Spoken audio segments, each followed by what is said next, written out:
Hello, today I'm in Volvo V90. In this video I'll show you how to set individual drive mode. In the beginning, take a look at the screen display. Go to Settings, My Car, Individual Drive Mode, and now tap this button to enable it.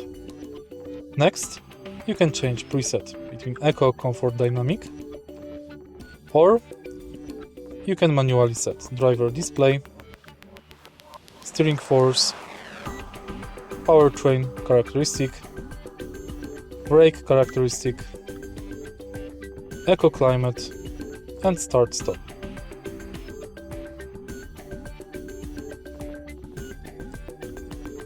If you find this video helpful, please leave like, comment and subscribe.